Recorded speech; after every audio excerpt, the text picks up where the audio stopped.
जय हिंद साथी। स्वागत है आपका अपने YouTube चैनल MSGS अड्डा पर। आज मैं लेकर आया हूँ इतिहास की क्लास 9 जिसमें हम लोग जैन धर्म के भाग 2 को पढ़ेंगे। इससे पहले हमने जैन धर्म का भाग 1 अपलोड कर दिया है। अगर आप लोगों में किसी ने नहीं देखा है तो मेरे प्लेलिस्ट पे जाकर उसको जरूर देख ले ताकि आपको आज की क्लास अच्छे से समझ में आ जाए। देखिए, कल की क्लास में हम लोगों ने पढ़ा था महावीर स्वामी का जन्म कब हुआ, उन्होंने अपना उपदेश किस भाषा में दिया, उनके पिताजी के नाम क्या था, माता क्या नाम था, बेटी क्या नाम था, दामाद क्या नाम था। ठीक, ये सारी चीजें हमने डिस्कस कर ली है, वो प्लेलिस्ट पे अपलोड है, वो जरूर जाके आप लोग देख लें ताकि आज के क्लास को आपको अच्छे से समझ में आ जाए। ठीक है, क्योंकि जो मैं कहता हूँ ना, पढ़ाऊंगा ऐसे कि भूलना ही भूल जाओगे, और मैं उसे साबित करना चाहता हूँ, सच साबित करना चाहता हूँ। ये कोई बेवजह की वादे और बेवजह के कस्में नहीं है। मैं इसको बिल्कुल साबित करना चाहता हूँ कि पढ़ाऊंगा ऐसे कि भूलना ही भूल जाओगे। तो चलिए बगैर देरी करे शुरू करते हैं आज की क्लास। देखिए, जैन धर्म का भाग 2 आज हम डिस्कस करेंगे। तो आज हम लोग पढ़ेंगे कि जैन धर्म दो भागों मतलब दो हिस्सों में विभक्त था। मतलब दो हिस्सों में महावीर स्वामी के बाद इनका समुदाय जो था वो दो भागों में बट गया था। कौन कौन? पहले दिगंबर, फिर और श्वेतांबर। देखिए, श्वेतांबर का मतलब होता है श्वेत वस्त्र धारण करने वाले। श्वेतांबर से आप रिलेट कर सकते हैं, श्वेत से बना श्वेत वस्त्र मतलब सफेद कपड़ा। दिगंबर का मतलब होता है नंगे रहने वाले, बगैर वस्त्र के जो अपना जीवन व्यतीत करते थे, उनको दिगंबर कहा गया। वो समुदाय दो भागों में ये लोग बट गए। तो जैन धर्म दो हिस्सों मतलब दो संप्रदाय में बट गया। कौन कौन समुदाय में? पहला समुदाय जो था, संप्रदाय जो था, वो था श्वेतांबर, और दूसरा संप्रदाय जो था वो था दिगंबर। श्वेतांबर का मतलब होता है श्वेत वस्त्र धारण करने वाले थे। ठीक है। दिगंबर का मतलब होता है ये नग्न रहने वाले थे, मतलब कि नंगे रहने वाले थे, इनको कपड़े नहीं पहना करते थे। फिर आगे कि जैन धर्म के त्रिरत्न हैं। त्रिरत्न मतलब के तीन रत्न थे। पहला कौन था? सम्यक दर्शन, सम्यक ज्ञान और सम्यक आचरण। ये चीज आप लोग जरूर याद रखें कि त्रिरत्नों का नाम क्या क्या है कि सम्यक दर्शन, सम्यक ज्ञान और सम्यक आचरण। ठीक है, फिर आगे हम लोग देखें, आगे हम लोग पढ़ते हैं कि जैन साहित्य को, किसको?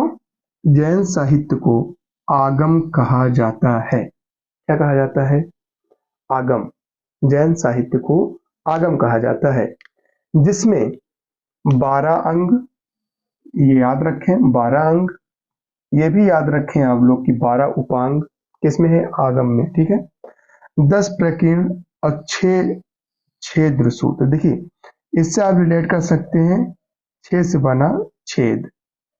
ठीक, छ छ छ छ से आप रिलेट कर सकते हैं कि आगम, जो जैन साहित्य को आगम कहा गया, जिसमें 12 अंग, 12 उपांग, 10 प्रकीर्ण और 6 छेद सूत्र हैं, और 4 मूल सूत्र। ठीक है, मूल सूत्र कितने हैं? तो 4 है। अच्छा, आगे देखें, एक नंदी सूत्र है। इसको याद करने का तरीका ये है कि आप मंदिर वगैरह जाते होंगे बोलबम के वक्त में, या फिर गांव वगैरह में मंदिर होंगे, तो उसमें देखिए शंकर भगवान की मूर्ति लगी होती है, या फिर उस मूर्ति के सामने मतलब गेट के बाहर जो है एक गाय की मूर्ति लगी होती है। ठीक है, जिसको नंदी सूत्र, गाय है, बैल है, जो भी है। ठीक है, तो उसे नंदी के नाम से जाना जाता है। तो कितने नंदी बैठे होते हैं गेट के बाहर? तो एक नंदी। ठीक है, तो उससे आप रिलेट कर सकते हैं एक नंदी सूत्र और एक अनुद्वार। देखिए, अनुद्वार का मतलब मैं आपको मतलब याद कराने का तरीका बता रहा हूँ। द्वार का मतलब होता है दरवाजा। किसी घर में दरवाजे के मुख्य दरवाजा कितने होते हैं? एक मुख्य दरवाजा होता है। तो क्या होता है कि द्वार कितना है? एक। ठीक है, तो आप कैसे याद कर सकते हैं? देखिए, छेद सूत्र, एक नंदी सूत्र जो शंकर भगवान के मंदिर जो मूर्ति हो या फिर शंकर भगवान की जो लिंग की जो मतलब पूजा की जाती है, उनके गेट के जस्ट सामने, मंदिर जस्ट सामने ही नंदी बैठे होते हैं ना, तो उनको एक ही नंदी बैठे होते तो एक नंदी सूत्र से आप रिलेट कर सकते हैं। और क्या है कि एक अनुद्वार, हमेशा घर के अंदर जो एंट्री करने का जो द्वार होता है वो एक ही होता है, तो उससे आप रिलेट कर सकते हैं एक अनुयोग द्वार। ठीक है, मेरे ख्याल से ये बात समझ में आ गई होगी। समझ में आ गई है तो जल्दी से आप लोग नोट डाउन कर लीजिए, फिर हम आगे चलते हैं।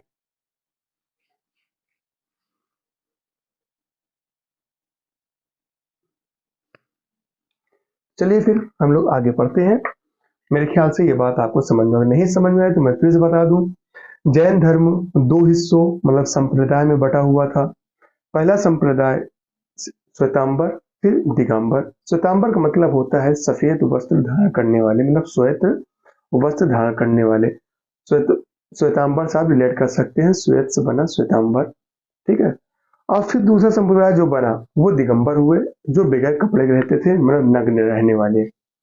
फिर जैन धर्म के त्रिरत्न हुए, एक सम्यक ज्ञान, सम्यक दर्शन और सम्यक आचरण। फिर उसके आगे हमने बताया कि जैन साहित्य को आगम कहा जाता है, जिसमें 12 अंग, 12 उपांग, 10 प्रकीर्ण, 6 छेद सूत्र और 4 मूत्र सूत्र। ठीक है, उसके बाद हमने बताया एक अनुयोगदार द्वार है कि मौर्य काल में जब समुदाय बटा दो, श्वेतांबर और दिगंबर में मैंने बताया आपको ना, उसके बाद जो है ना 12 वर्ष का एक भीषण अकाल पड़ गया। कितने वर्ष का अकाल पड़ा? 12 वर्ष का, मतलब सूखा पड़ गया, वहां कुछ भी नहीं हो रहा था, पड़ा। तो जिसकी वजह से भद्रबाहु थे, भद्रबाहु ने, कौन? भद्रबाहु ने अपने अनुयायियों के साथ तथा चंद्रगुप्त मौर्य भी, उस टाइम किसका शासन था वहां पे, कौन था शासक वहां पे? तो चंद्रगुप्त मौर्य थे। ठीक है, तो भद्रबाहु ने अपने अनुयायियों के साथ तथा चंद्रगुप्त मौर्य भी भद्रबाहु के साथ कर्नाटक चले गए। कहाँ चले गए? चंद्रगुप्त मौर्य भद्रबाहु लोग कहाँ चले गए इसको छोड़ के?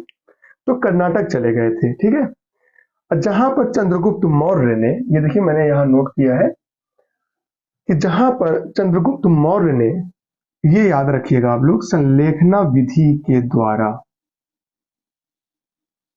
किस विधि के द्वारा? संलेखना विधि, ये जरूर नोट रखिएगा, जरूर याद रखिएगा। संलेखना विधि के द्वारा श्रवण बेलगुला में, ये भी याद रखें कि कहां पर? श्रवण बेलगुला में अपने प्राण त्याग दिए। अब बात समझिए कि भद्र जब 12 वर्ष का अकाल पड़ा तो वहां पे भद्रबाहु जो जैन धर्म के अनुयायी, जो जैन धर्म के थे, तो वो अपने अनुयायियों के साथ जब कर्नाटक चलने लगे तो उनके साथ ना चंद्रगुप्त मौर्य भी उन्हीं के साथ कर्नाटक चले गए। जब कर्नाटक चले गए तो चंद्रगुप्त मौर्य ने वहां पे संलेखना विधि के द्वारा, अभी मैं हट जाऊंगा तो आप लोग वीडियो को रोक कर आप लोग इसको लिख लीजिएगा, पहले मेरी बात समझ लें। तो चंद्रगुप्त मौर्य जब भद्रबाहु के साथ कर्नाटक चले गए, तो कर्नाटक में ना, तो चंद्रगुप्त मौर्य ने संलेखना विधि एक ऐसी विधि जहां पे भूखे प्यासे रहकर अपने शरीर को कठिनाई देकर, मतलब कि कष्ट दे, बहुत पीड़ा देकर, बहुत कष्ट तकलीफ देकर अपने आप को खत्म कर लेते हैं, उसको कहते हैं संलेखना विधि। ठीक है, तो संलेखना विधि के द्वारा श्रवण बेलगोला में चंद्रगुप्त मौर्य ने अपने प्राण को त्याग दिए। ठीक, इतनी बात मेरे ख्याल से आपको समझ में आ गई होगी। जल्दी से आप लोग नोट डाउन भी करते रहे और मैं आपको आगे बताता रहता हूँ। फिर देखिए, महावीर स्वामी की जो मृत्यु हुई थी, मृत्यु को निर्वाण कहा गया। क्या कहा गया? महावीर स्वामी की मृत्यु को निर्वाण कहा गया और इनकी मृत्यु 468 ईस्वी में बिहार राज्य के पावापुरी में हुई थी। ये याद रखें कि महावीर स्वामी की मृत्यु मतलब कि निर्वाण, एग्जाम में क्वेश्चन आएंगे कि महावीर स्वामी का निर्वाण कब हुआ, मतलब कि मृत्यु कब हुई? तो 468 ईस्वी में हुई थी। कहाँ पर हुई थी, किस राज्य में हुई थी? तो बिहार राज्य की पावापुरी में हुई थी। और इनकी कितने वर्ष की आयु में इनका देहांत हुआ, तो याद रखें कि 72 वर्ष की आयु में इनकी मृत्यु हो गई थी। कैसे आप काउंट करेंगे? देखिए इनका जो है यहाँ दिखेगा, एक मिनट में बताता हूँ। देखिए इनकी पैदाइश जो थी, इनका जन्म जो था वो 540 में हुआ था, मैंने आपको पहले ही बताया। मृत्यु इनकी जो हुई वो ही 468 में। तो इन दोनों को ना माइनस कर दीजिए। तो देखिए माइनस करेंगे तो 2, ये बच्चा 3, इसमें आएगा 13, 13 में जब 6 निकालेंगे तो आपका बचेगा क्या? 7। ठीक है, ये तो बच्चा 4, ये भी 4, और ये दोनों को कट गया। कितने वर्ष की आयु में इनकी मृत्यु हुई? तो ऐसे भी याद रखिएगा कि अगर आपकी इनकी डेट ऑफ बर्थ अगर पता है और इनकी मृत्यु की डेट नहीं पता, तो आप उसमें से, जैसे 540 आपको याद है ना, तो उसमें से आप 72 को जोड़ दीजिए, या फिर सॉरी 72 को आप माइनस कर देंगे, तो आप ये आपको उतर के चला आएगा कि 468 ईस्वी में इनकी मृत्यु हुई थी। फिर आगे देखिए कि जैन धर्म के प्रचार के लिए 2 जैन संगीतियां हुई। भाई जो धर्म बना उसको प्रचार प्रसार तो करना ही पड़ेगा, तो वैसे प्रचार करने के लिए 2 जैन संगीतियां हुई। प्रथम जैन संगीति जो हुई वो 300 ईस्वी में, ईसा पूर्व में, पाटलिपुत्र में। कहाँ पे हुई? पाटलिपुत्र में। और किसके समय में, मतलब किसने करवाया? तो स्थूलभद्र के समय में हुई थी। द्वितीय जो जैन संगीति हुई वो हुई 6ठी शताब्दी में, 515 ईस्वी में। वल्लभी वल्लभी में हुई थी। अब वल्लभी कहाँ पे स्थित है? तो गुजरात में स्थित है। ठीक है, अब किसके समय में हुई थी? तो क्षमा श्रावण के समय में द्वितीय जैन संगीति हुई। प्रथम जैन संगीति 300 ईसा पूर्व में हुई। कहाँ पे हुई? तो पाटलिपुत्र में हुई। किसके समय में हुई? तो स्थूलभद्र के समय में हुई। द्वितीय जो जैन संगीति हुई कब हुई? तो 6ठी शताब्दी 512 ईस्वी में हुई। कहाँ पे हुई थी? वल्लभी में। वल्लभी कहाँ है? तो गुजरात में है। और किसके समय में हुई? तो क्षमा श्रावण के समय में हुई थी। मेरे ख्याल से आपको मेरी बात समझ में आ गई और आपको क्लास बहुत अच्छी लग रही होगी। तो अगर अच्छी लग रही हो तो please like share and subscribe करना ना भूलें, और अपनी राय कमेंट्स बॉक्स में जरूर करें कि आपको क्लास कैसी लगी। चलिए जल्दी से नोट डाउन कर लीजिए आप।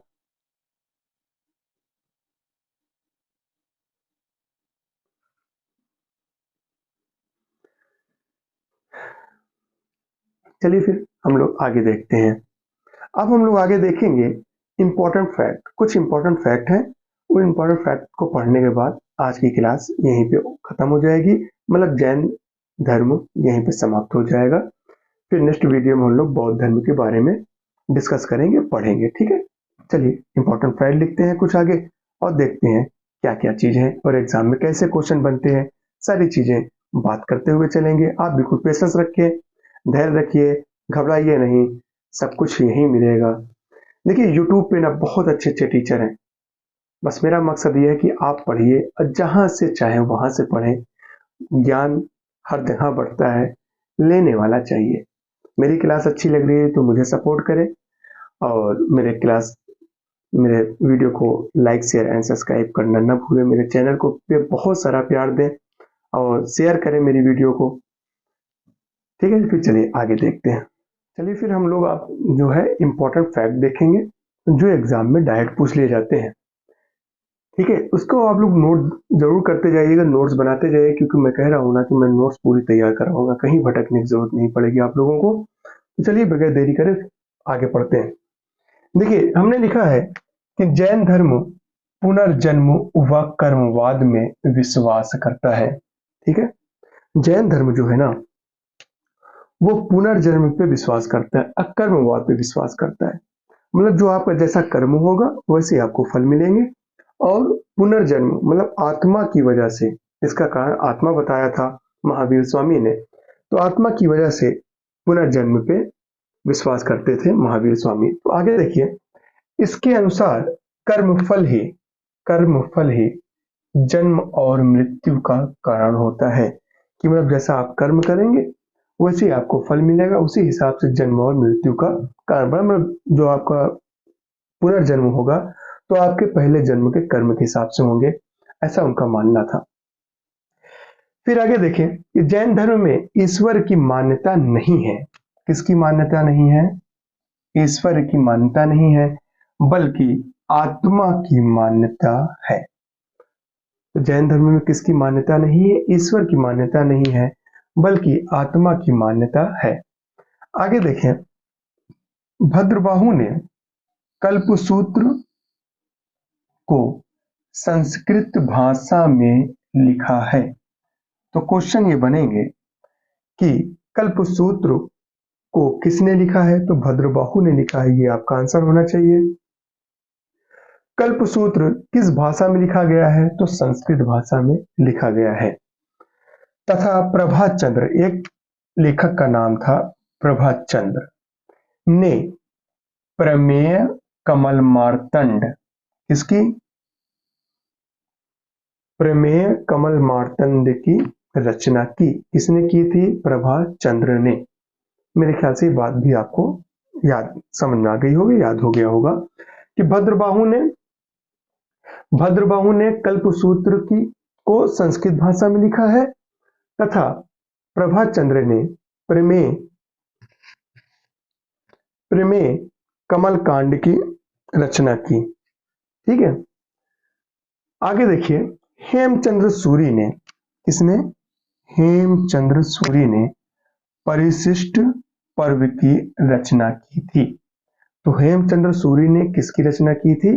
परिशिष्ट पर्व की रचना की थी।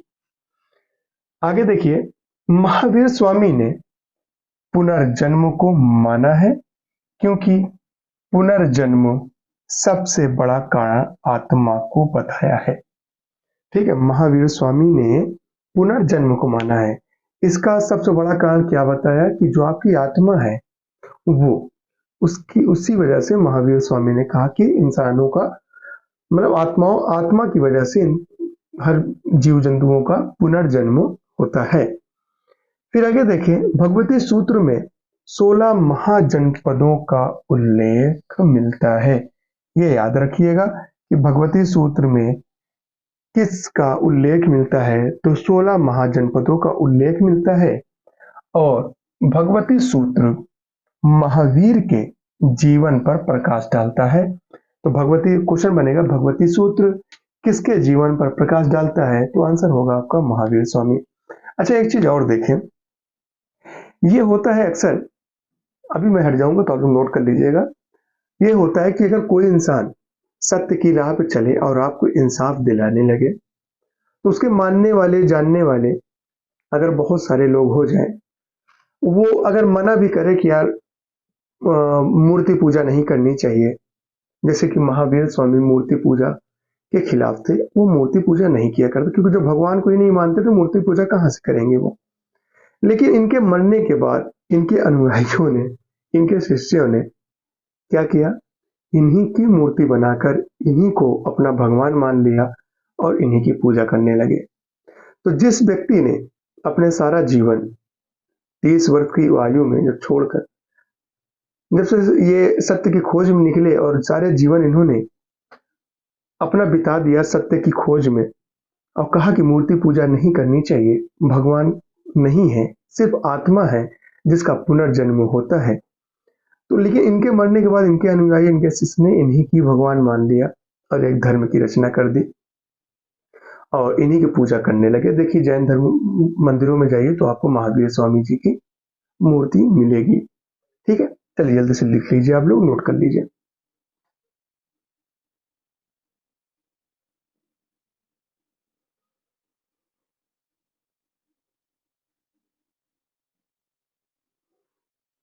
चलिए, मेरे ख्याल से आप लोग लिख लिए होंगे। तो चलिए फिर हम लोग आगे देखते हैं, बस थोड़ा सा और बचा है, उसको देखकर फिर आज की क्लास यहीं पे खत्म हो जाएगी। नेक्स्ट वीडियो हमने बताया आपको मैं बौद्ध धर्म पढ़ाऊंगा।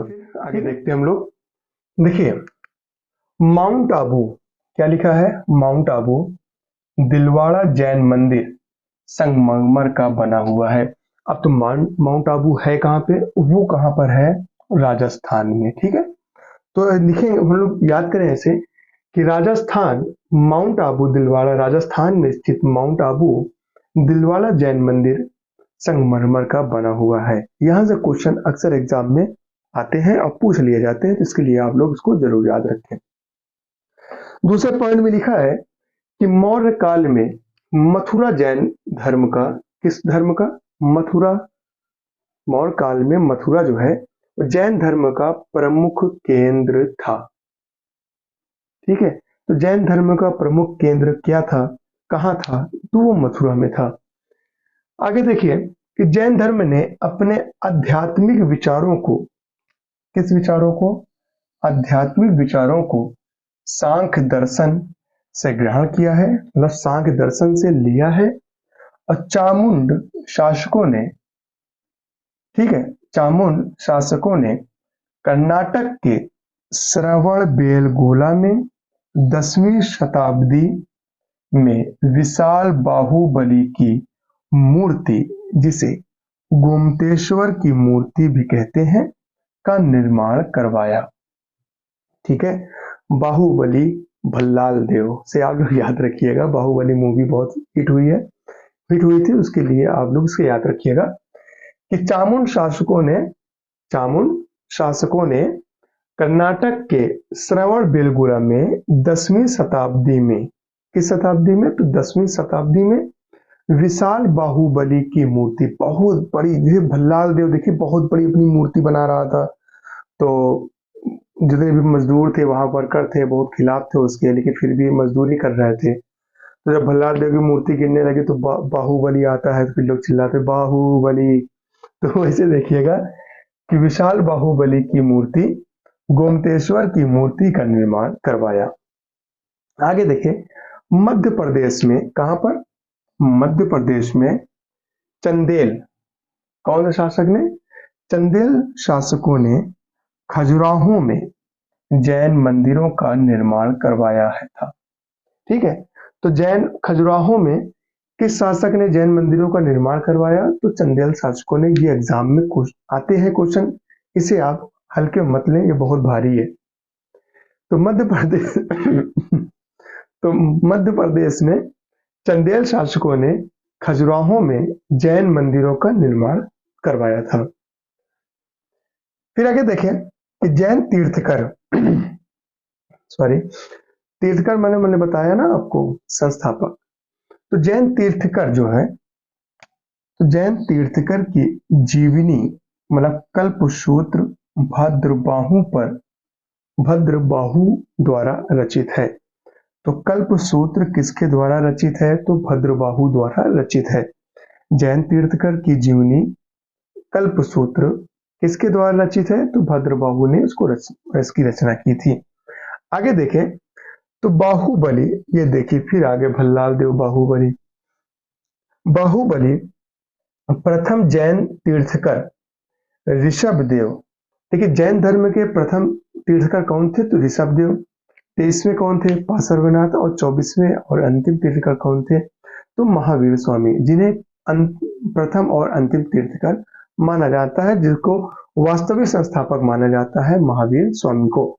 यहाँ क्या लिखा है कि जो बाहुबली थे वो जैन तीर्थकर, प्रथम तीर्थकर ना, जो जैन धर्म के जो पहले तीर्थकर थे ऋषभ देव, उनके पुत्र माने जाते हैं। कौन? बाहुबली। ठीक है, आगे देखें कि प्रथम जैन भिक्षुणी, सबसे पहली जैन भिक्षुणी नरेश दधिवाहन की पुत्री चंपा थी। कौन थी? चंपा थी। और प्रथम भिक्षु कौन था? इनका दामाद, महावीर स्वामी का दामाद जमाली। तो प्रथम भिक्षुणी कौन थी? मतलब आदमी में कौन था? जमाल था। और औरतों में कौन था या लड़की में कौन था?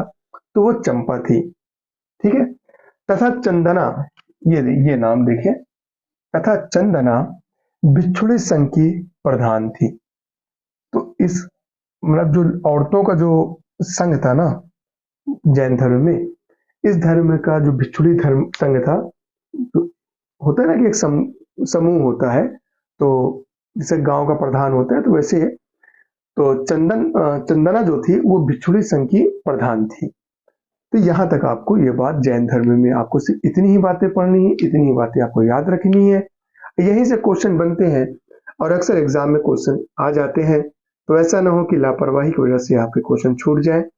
मैं उम्मीद करता हूँ आपकी आज की क्लास आपको बहुत अच्छी लगी होगी।